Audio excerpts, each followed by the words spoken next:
Hello everyone and welcome to Mountain Lake Journal. I'm Tom Howling. This week, the threat to the pollinators, who are so critical to agriculture and our food supply.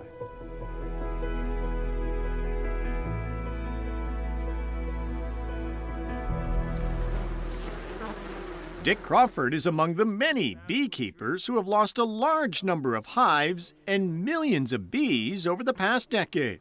We have half the number of bee colonies we used to. It is a great mystery as to why. No one quite knows why so many bee colonies are dying off.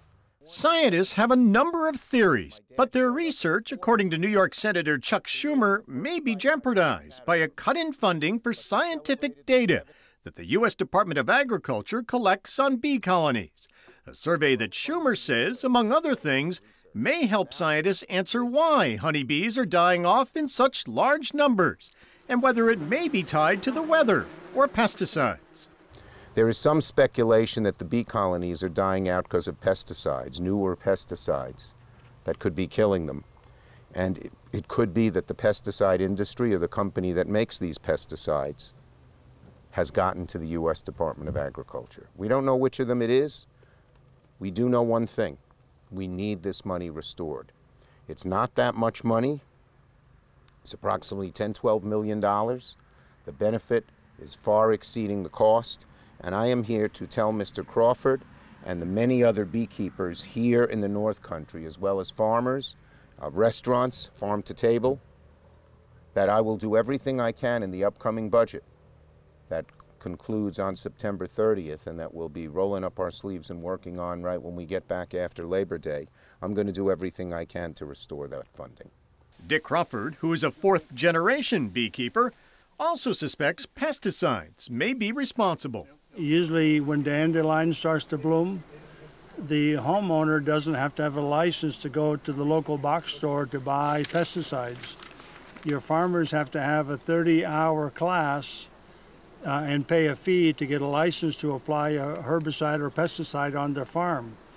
So they have rules and regulations to go by, whereas Joe Blow homeowner that goes down to the box store does not have to have any rules or regulations. In most cases, they spray them on the blooming flower, which is against the label.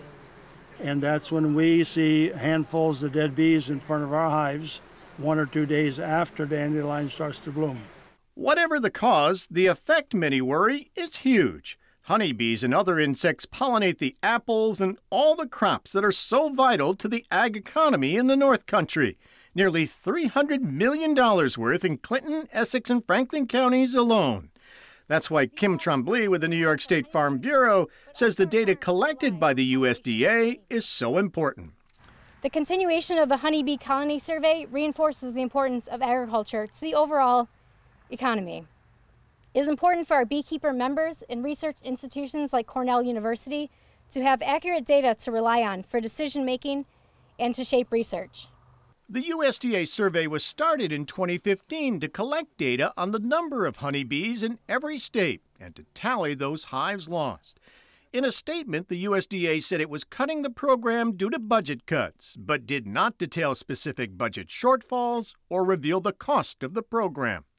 It said the decision to suspend data collection was not made lightly, but was necessary.